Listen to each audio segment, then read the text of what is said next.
Tailgate update.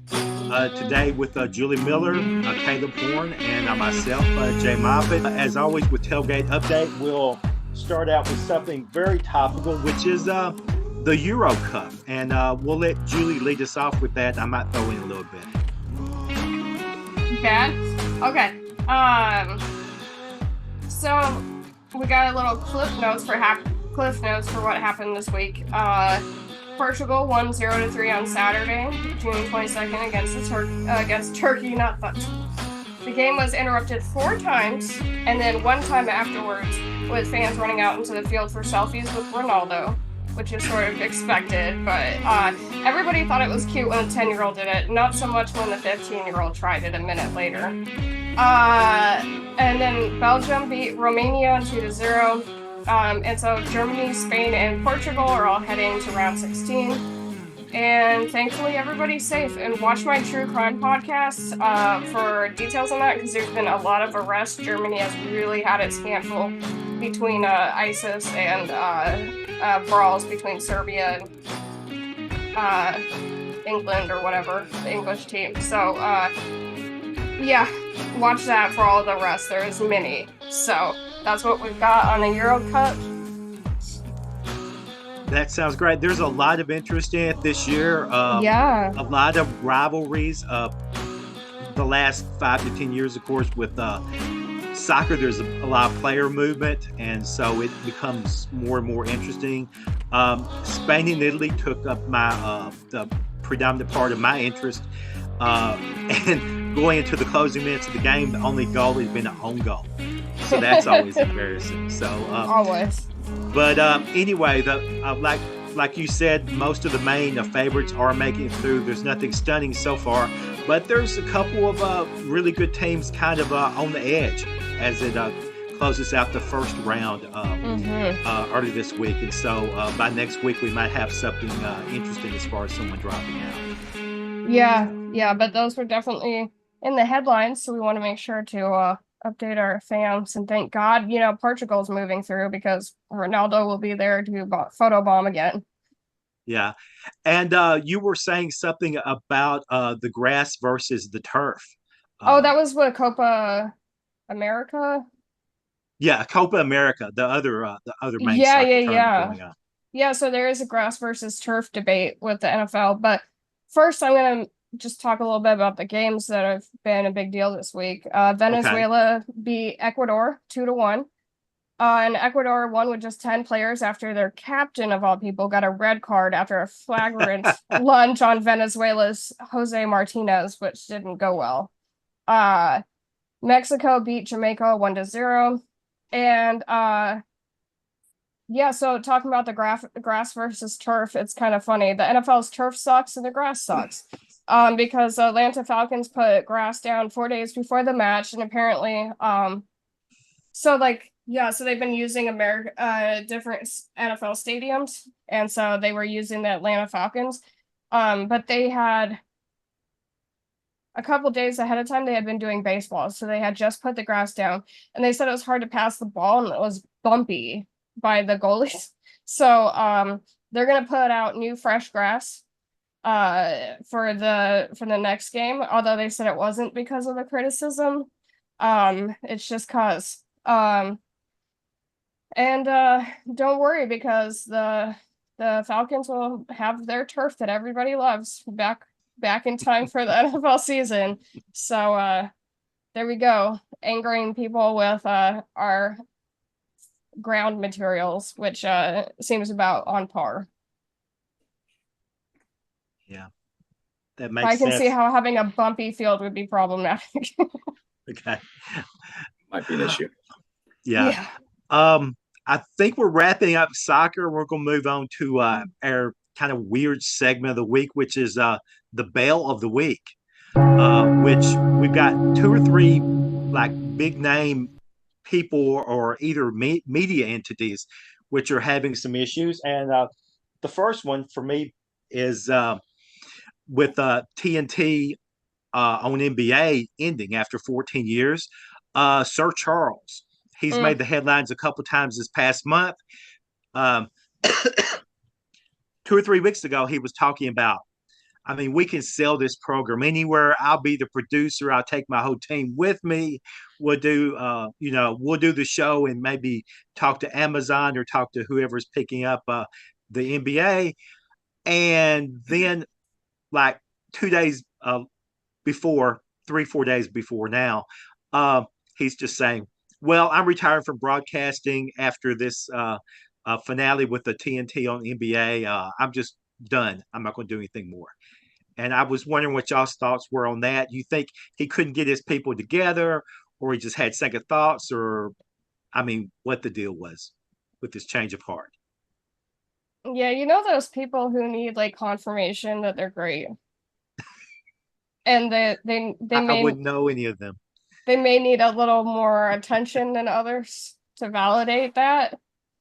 Uh, yeah, just bringing those kind of people up for some reason. Yeah. Yep. So, what do you think, Caleb? Do you think he was bluffing, or do you think he talked to the people, or do you think he was just like, I think there's probably some bluff in there. Also mixed with probably I'm just tired, honestly. And if I can't do it with the people I want to do this with, then I'm just going to be done. So I don't know.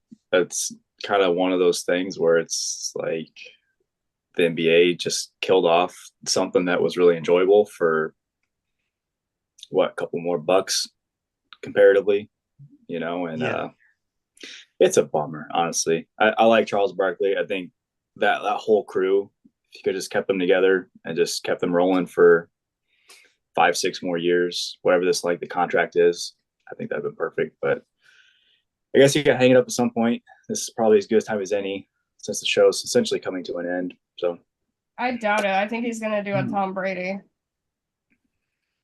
One retirement, work, go back to work, and then another one. yeah. I don't know what else he'd do. I mean, I guess he can make like spot appearances here and there. It's just probably what he'll do. Just get paid per appearance. But I mean, I imagine Charles Barkley can find a hole somewhere else, right? Like, it's Charles Barkley. That's true. yeah, And the other I don't think that he can't. I'm just saying I don't know that if he wants to really. Yeah, yeah. You've been working with these guys. How long have they been on, Jay? 14 Together? years, the show. 14 years. I mean, Now that's Charles has been there the whole time.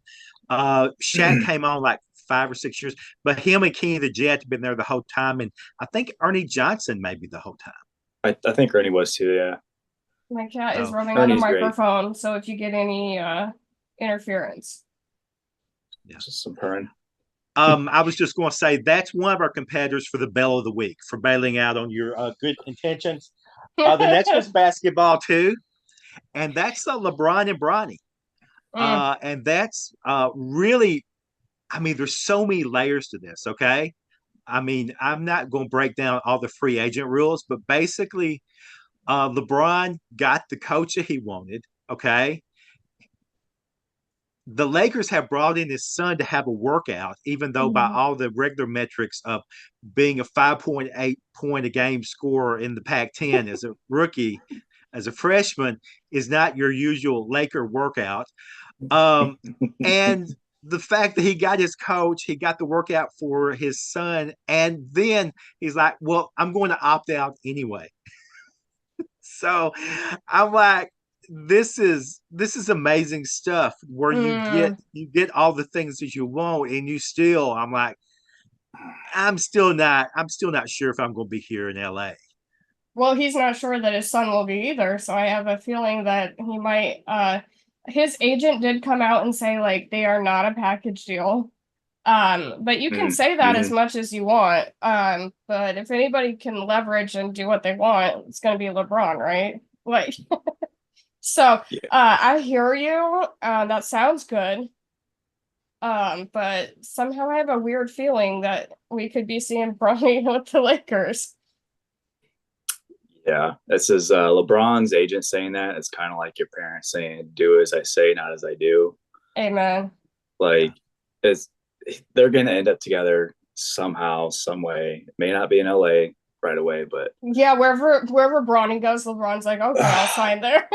Yeah. Bronny wasn't even what, Jay, like a top 100 prospect. No, now- and 5.8 points in the Pac 12, which is not a good basketball conference. and he was on a bad team. He had one other guy that he had to compete with, Isaiah Collier. That Yeah, was it. that's it. Like what was he doing the entire time? And now all of a sudden you're going to be, what are the Lakers picking? 22nd, 23rd, something like that. Yes.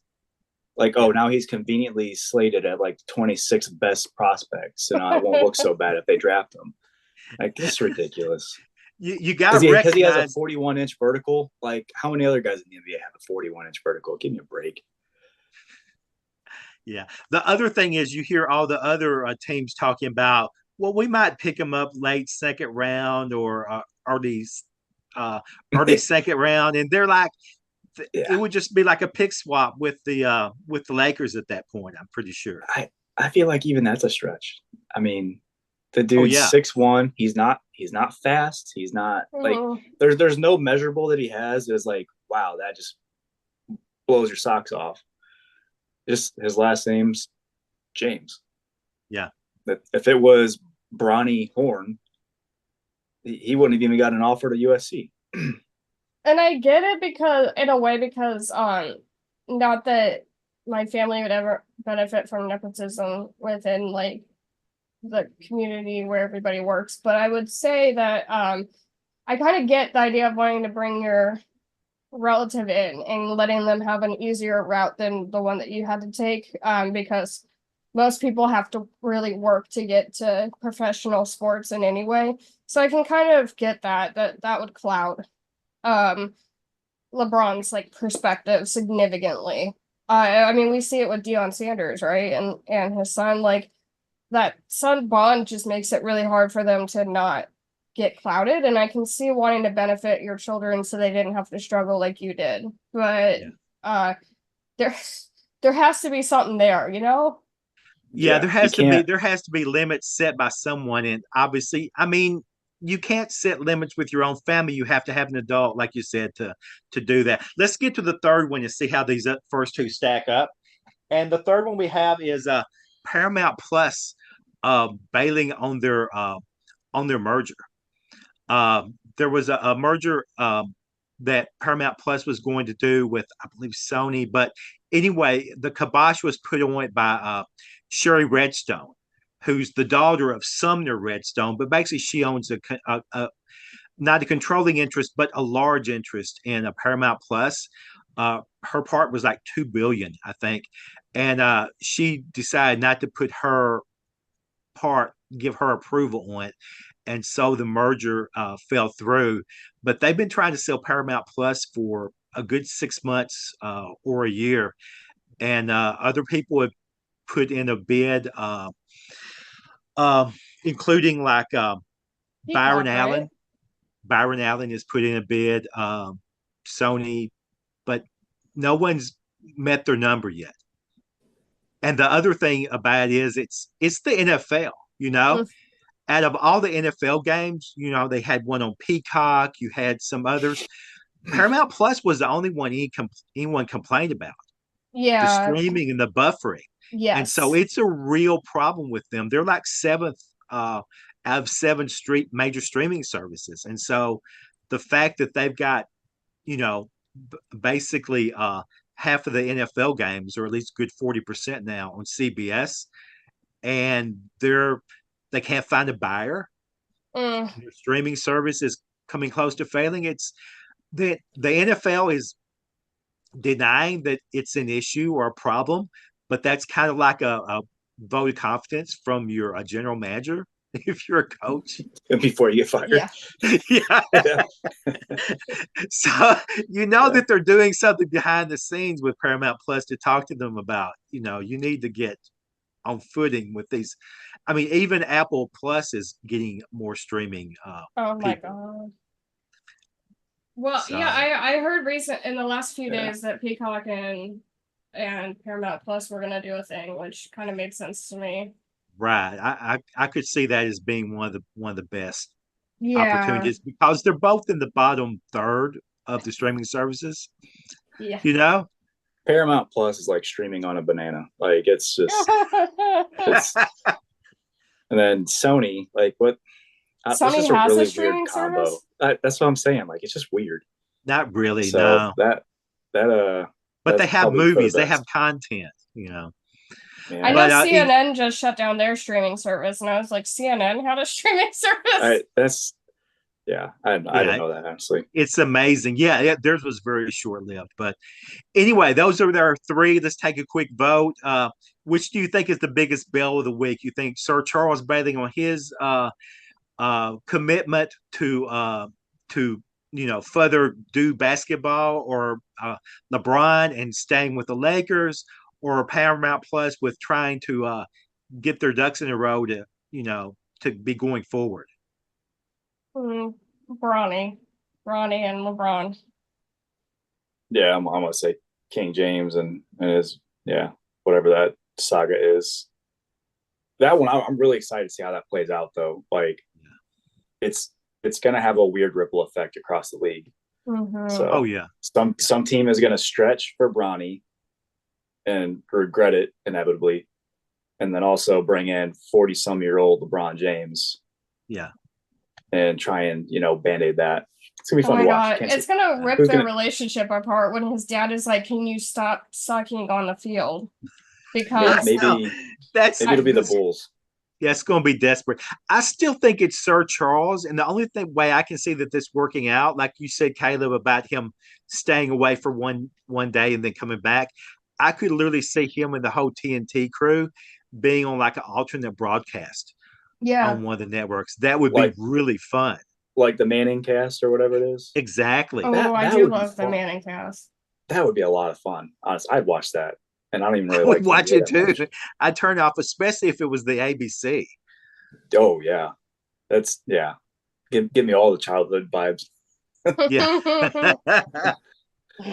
Okay, we're moving into baseball, which is Tennessee and Texas A&M for the College World Series. I didn't have anything to add on this one, but I knew that because you're a Tennessee fan that you probably had to know everything about it and probably like who the coach, like where he went to high school in Tennessee and where all the players no? No, Okay. no, not much. Not much. I know that there's a lot of people on my timeline that are Tennessee baseball fans, and everybody's really excited about it. They usually have a pretty good team, but this is exceptional to make it because Ole Miss, Mississippi State are usually the powers in baseball from the Southeastern Conference. Yeah, Uh, but Tennessee and Texas A&M, it's kind of unusual for Texas A&M because Texas always has a great baseball team. right. Uh, but Texas A&M to make it. Yeah, it was a pretty big deal yesterday. Big on the headlines, okay? Look, everybody's curious about Tennessee and Texas A&M. Yeah. So I I mean, can't we'll I know in a can't think of couple of anything days. worse.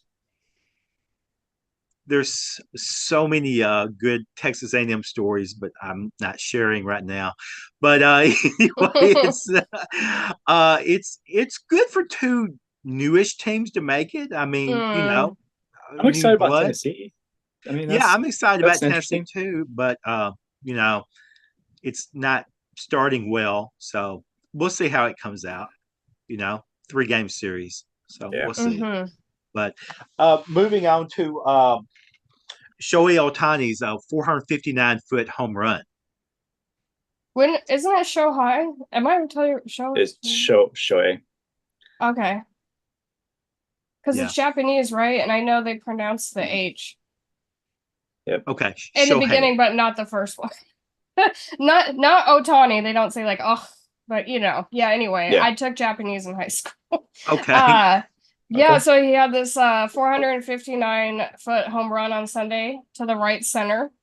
And then just the night before, he did a 455 feet hit over the central field. So fence. So yeah, I was just shooketh by that. So I thought we could appreciate I can't really fathom that actually. But yeah, back to back 2 days, 450 plus. Yeah, he hit that a football field and a half. That's wild. That's pretty good. Yeah, I mean, they haven't been really talking about length of home runs since early Barry Bonds and then back to Mickey Mantle. That's not really a thing because people just aren't hitting it as far. Yeah, It is there's a now couple. with Shohei. Yeah, couple that's guys true. like Shohei, Mike Trout will hit one, Aaron Judge, Stanton, like those guys will hit them like 460, 470 occasionally, but the ball just seems dead this year. There's been a lot of issues where like, or not issues, but situations where the pitcher like gives up a hit and he thinks it's just absolutely gone. And you can see him like he's like throwing his glove on the ground or, Yeah, mother effing or whatever. And then Mhm. it's Yeah. like, it's just a long fly out to the warning Yeah. track. So I think baseball kind of tweaked the ball this year and it just seems like it's not going very far. So 460 or whatever it is, that's pretty good this 459. year. Yeah. That's probably like 480 on a normal year. Right. yeah. And So, he has But, he has some impressive stuff. tension he's trying to work through. The whole Mizuhara situation, he's Yeah. probably a little Hey, frustrated, so he's taking he's- it out on the he's phone. got a lot of stress right now. yeah, and on the You know. side note is the fact that maybe he's getting his extra batting practice in since he's not having to pitch every fifth day. Yeah. Yeah, that's probably saving a lot of energy there. Mm. Yeah, Yeah. true. So, I think we're wrapping up baseball and moving into basketball, Mhm. which is for on a normal year would be like a very triumphant discussion we could have about an awesome NBA Finals. I watched them. I watched every minute of it. What did you think, Julie, on the NBA Finals? Yeah, well, my focus is a lot on the true crime, and boy, was there ever. We discussed that last week too, but I mean, people lighting fireworks, climbing up the fence, the street lights, burning the jersey, Yeah, the mosh pits. I'm like, but that just feels right for Boston. If the Kieran retrial is in Massachusetts, I'm scared of Massachusetts right now, especially their state police. But anyway, yeah, so I was like, this seems kind of terrifying, but I mean, they did end their 16-year drought, so I get that's exciting. yeah, Yeah. yeah. I watched every minute of it. They did an amazing job of making it boring. Even the one game that Boston lost, they lost it in a really boring fashion. I mean, I've never seen so many blowouts. I mean, both in not just the finals, but the semifinals. There was never much doubt on. I mean, you had the three closing series, and there wasn't much doubt on any of the three closing series who was going to win at really at any time. And I mean, the biggest suspense of the whole thing, the last couple games, was just who was going to win the Finals MVP. Mm-hmm. Look, at Massachusetts needed a win because in the true crime and a trial and attorney world and all of those things, they're getting a big L. So they needed that win. Okay. Yeah, Tom Brady's not walking through that door. Mm. It might be another 20 or 30 years for the Patriots. Yes. Yeah, might be. So, I mean, do you have any thoughts, Caleb, on the finals? Were you nothing intrigued? ain't gonna be regurgitating what y'all already said. That was like watching paint dry. I guess it was cool that Dallas managed to get one.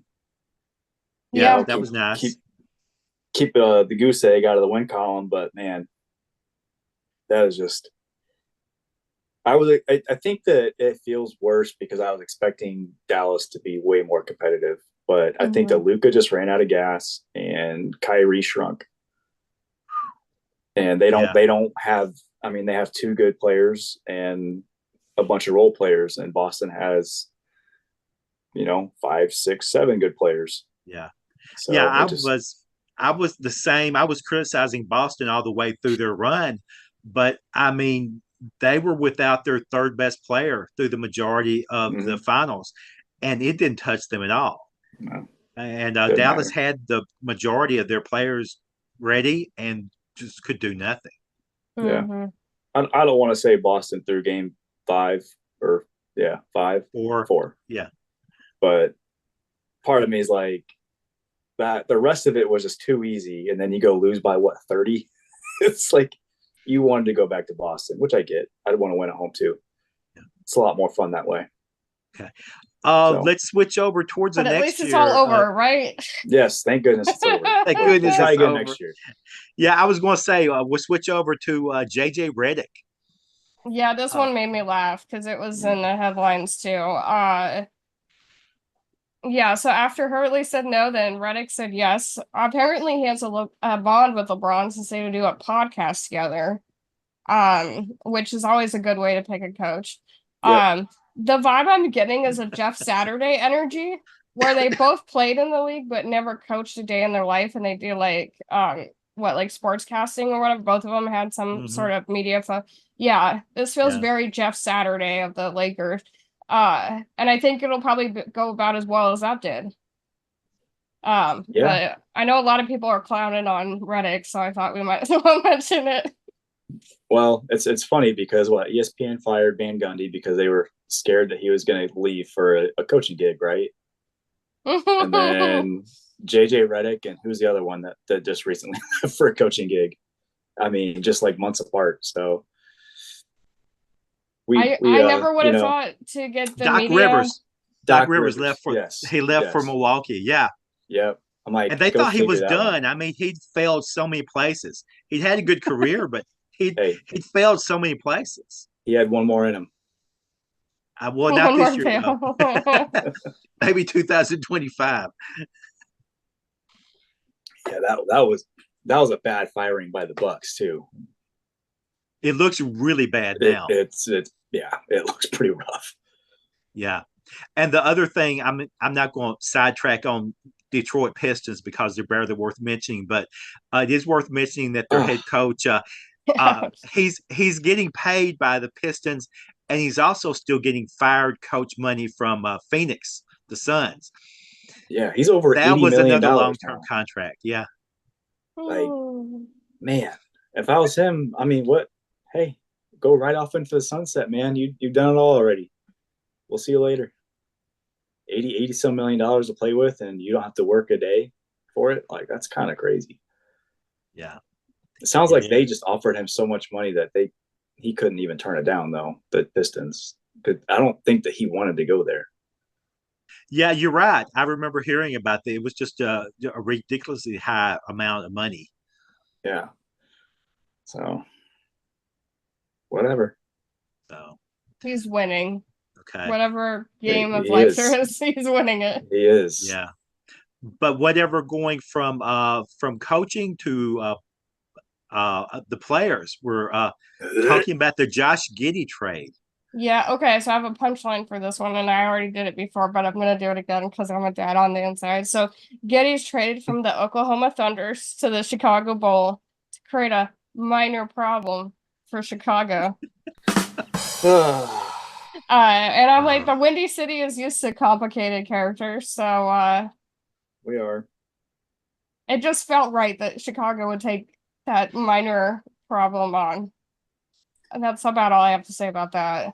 Yeah. You know, Jay, I don't know what your thoughts are on Giddey, but you just dealt the one guy that you could legitimately net something back for, and all you got from the team that has extra first round picks until the end of freaking time, and you didn't get a single pick, not even a protected pick, and you got Josh freaking Giddey, who, mind you, the Bulls need 3-point shooting and defense. And what doesn't he do? He doesn't shoot three well, and he doesn't play defense because he's just physically not able to. No. And what you couldn't get what are we doing? Just oh my gosh! I have to ask Chicago that all the time. Top 10 pick or whatever they were offered for Caruso last week.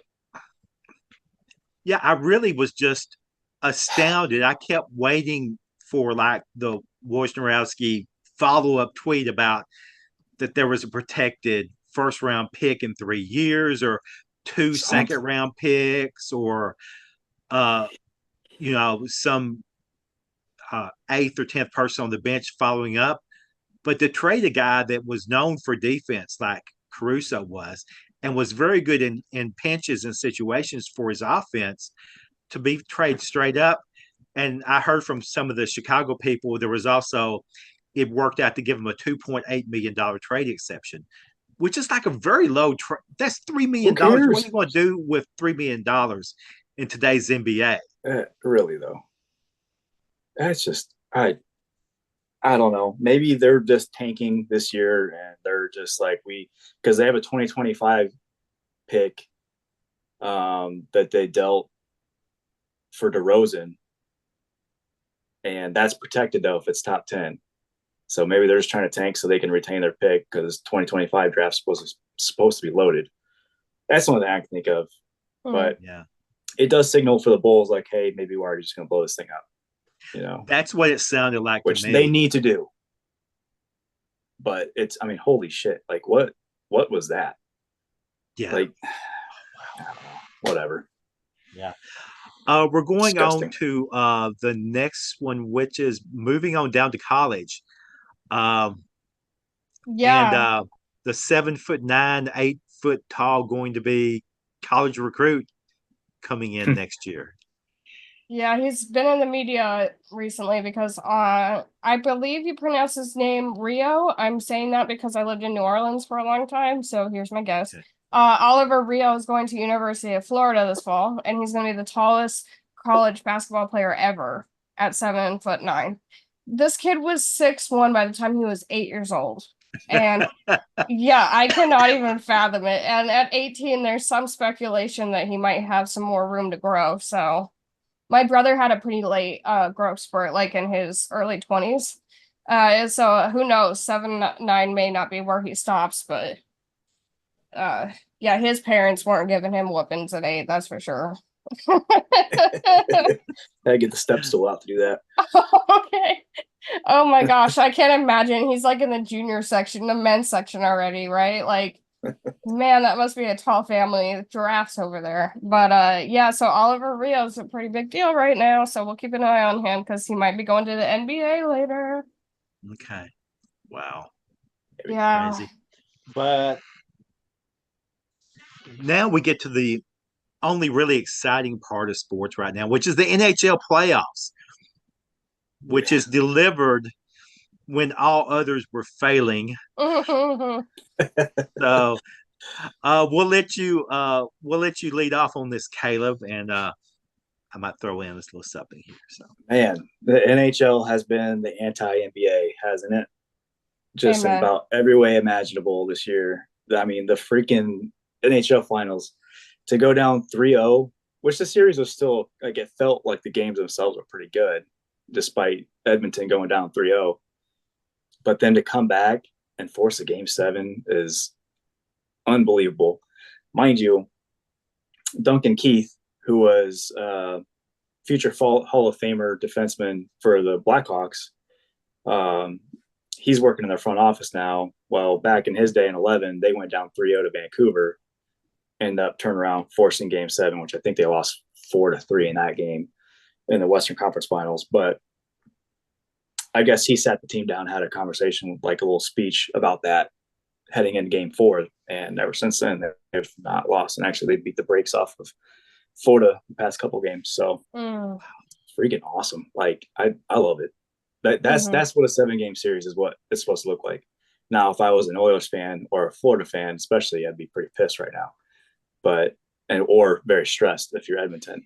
But also if you're Edmonton, you're like, oh man, we're playing with house money. It's kind of like when the Cubs went down 3-1 to Cleveland in the World Series, and it's like, don't let us win game 5, or the Red Sox and the Yankees in 04. What's his name? Don't let us win this game.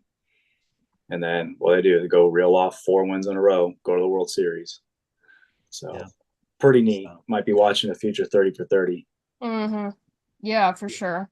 I heard that this is the first time this happened since World War II, where they had it 3-0 and then going to tie again. But you mentioned a more recent time, so maybe it's the second time since. Well, I think they're probably meaning the Stanley Cup final. Oh, Yeah. okay, specifically. okay. Yeah, Yeah. that was the only tidbit I had. 1942, No. Toronto, Nice. Toronto, Did 1942. So Toronto blew it, or Toronto was the team that came back? Toronto took it to game 7, and then they didn't. Okay. They couldn't finish the deal. So we'll have to see if it differs this time around or not. Right, exactly. We could be making history, y'all. Could be. Okay. So now we're moving to the summer stuff. Libby King. She's engaged. Wait. But we have the Snoop more thing. Dogg. Yeah, Snoop Dogg. Okay, I'm sorry. he predicted the No, game no, outcome. no. Apparently he's a big Oilers fan. Some people Yeah. say he's trying to become Canadian in his later years. They call him oily Snoop. I don't know. It was kind of wild. Um Apparently he loves the Oilers, and so on his tour, um he said the Edmonton is going to win game 6, and then they did. So we have to wait on Snoop Dogg to give us the directive on who wins game 7. But Feeling I pretty think, confident he's going to say Edmonton. look, he's like the So, what do you do, the hedgehog? No, not the hedgehog. Will you see if it's gonna be winter or not with the oh Groundhog. gosh, groundhog? groundhog. Yeah. Yeah, So like maybe he's like that, you know?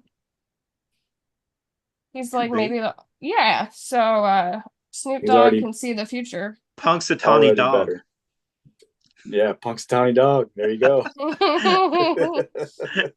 Well, anyway, I mean, my God, I mean, the last thing in the world I wanted to be was on Mr. Dog's list. So, no disrespect, Snoop Dogg.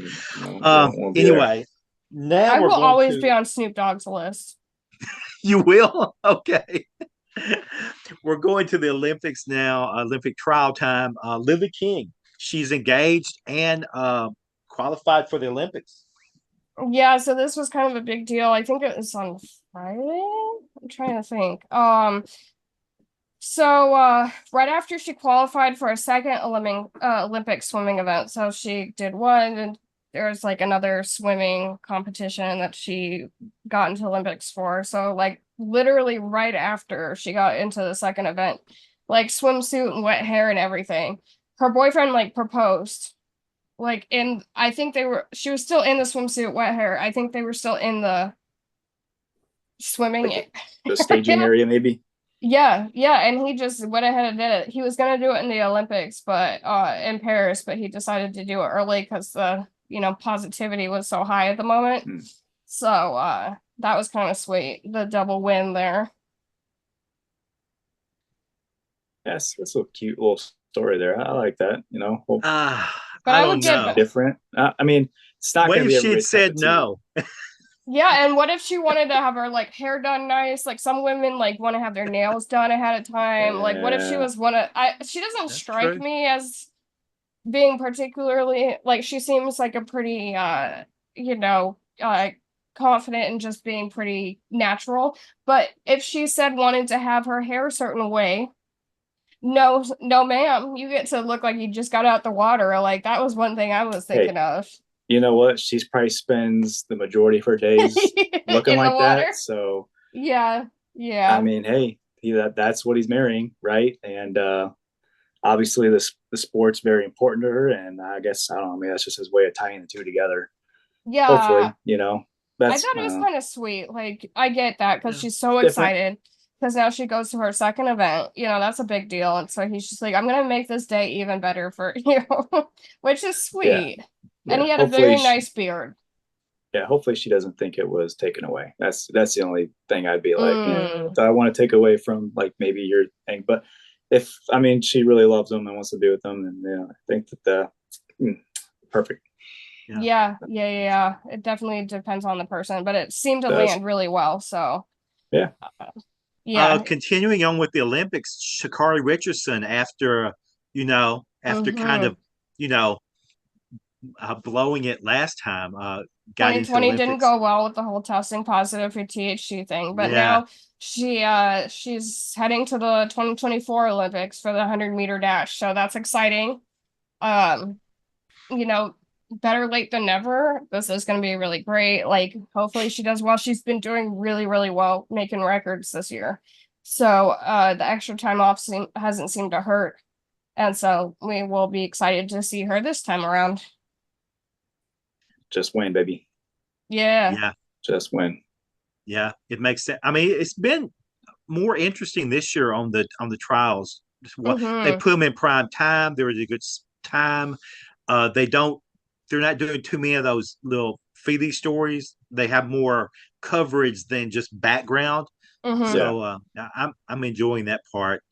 And then once we move past the Olympics, going into combat sports, Mm-hmm. on the UFC. The Saudi Arabia results. Did y'all watch that? Because it was pretty good. The main event on the card, I know like two or three um matches dropped out, so it was like kind of underwhelming. But Robert Whitaker beat the Flim Flam, Ikram Aliskerov. I did Google that with a KO in the first 2 minutes of the first round, so that was epic. Whitaker was supposed to like face somebody who's like more experienced, but that person pulled out, so he got a newbie. And so Ikram has only played. He had a 3 point. He's won all his games, but he's only played three. So yeah, that didn't go well for Aliskerov, as we all saw as he tumbled to the ground. Definitely a little brain trauma there. And then heavyweights Alexander Volkov and Sergey Pavlovich played together, and that was kind of conflicting because they're both from Russia and in the same weight class. And they had a bit of a scuff up during the announcement of the winner, some pushing. And apparently it's because Pavlovich, did I say that right? Yes, Pavlovich is a rocket scientist and he has a really dry sense of humor. So apparently it didn't land well. So that was hence the scuff up. And I was like, and the other guy was talking about lizard people or something. It was really a lot. They were really funny. And both men were told by like different people in the UFC or whatever that they had agreed to fight each other because they weren't supposed to match up either. Mm-hmm. And so like the other person was like, oh, they agreed, okay, well, I'm gonna do it. But neither one of them had actually said that they would. So when they did it, they were like, because it's kind of awkward to, you know, play against somebody who's in your weight class and from your country, and because there's a lot of like patriotism that goes into it and everything. So yeah, it didn't go super well. And then I have a clip actually to end this one out because y'all, it's real good. Okay. Let me see here. Don't forget about the right uppercut. You got the right uppercut. 2 left jabs, right uppercut. Do you understand? Twice. Yes. So he actually got his hair brushed in between when they like do like the pep talks and they like wipe the blood off your face and all that stuff and tell you what to do about it. They were brushing his hair. Yeah. And rumor has it it's because his mother wanted him to look perfect the entire fight. Apparently his mother wanted the brushing. So I have never seen it either, and so I had to share it for this one. That is amazing. Yeah, lizard people lying to both of them about each other, a rocket scientist apparently, and the brushing of hair. Like, who cannot get into the UFC, right? Like, and then I believe next week they're gonna be back in Vegas. So yeah, I'll probably get into that one too, but that's a little recap of you have the UFC exciting events. Cool. Yes. Cool. Nice. Well, that's all-time confident corner right there. We're over here brushing each other's hair. You're brushing their hair. Ain't worried about this guy. Come on. He's not worried about the eyes, not worried about the brows, just yeah. And brushing to be fair, that was the individual who won, so it worked. Yeah. You know, out great. Yeah, the other corner saw that and it broke them mentally. That's okay. That's why he. That's why he started buffer. That's why he started doing a little pushy push with the winner afterwards. Yeah, I would too. Right. His mom didn't care. Oh, I think he was bald, but his mom didn't say anything about polishing his head. Out there with a buffer. He's getting his brows done, a little waxing. He's like, well, I'm gonna keep the hair I do have nice. Exactly. I tell you what, that's a new way to insult. But anyway, that's amazing what they get in fights about when they box the whole night and they get fights about an insult after the fight is always amazing. Yeah. Well, and it's not clear what it was. I think because it was probably in Russian, and not very loud. So I don't think we actually heard what caused the discussion, but apparently rocket scientists don't resonate well with lizard people talkers, so that's shocking. Yeah, I think we're close to wrapping up Yeah. the weird assortment of topics we had today, with it being kind of the off season of three of the four major sports coming up as far as next this week. But I'm sure next week we might have some thoughts about the NBA draft, which will be nice. And plus, this is the first year that the NBA teams can negotiate with their players on contract extensions directly after the finals. They don't have to wait till after the draft. So that'll be interesting this week to watch, especially the two guys that break a lot of the NBA stories and everything. Anybody have a story or anything they want to give a shout out for the social media? It's Miller Prime everywhere. Got the Cap 11. Okay. On X or Twitter, whatever you want to call it these days. Okay. Malik Monk, I think, signed an extension actually. Oh, yeah, you're right. Like a day or two ago. Pretty big one, yeah. Yeah. Yeah. As y'all know, I'm at Ajax Mem because I represent Memphis. Hurrah for Coach Silverfield signing a 4-star recruit. Best quarterback prospect ever been signed for the University of Memphis, which a 4-star recruit for a non-Power 5 team is always huge news. Mm-hmm. So, and you can find me on, like I said, on Twitter, having very heated discussions with extremely large accounts and extremely small accounts. Everybody, you're beefing with everybody all the time. I'm sorry. I'm apologizing. Yeah, I'm apologizing to the mothers of all those people who I've belittling. So that's how we'll finish out the podcast. Yeah. All right. Don't forget to like, subscribe, hit the notification bell. We're just over 500. Super excited about it. So let's keep the positive momentum rolling.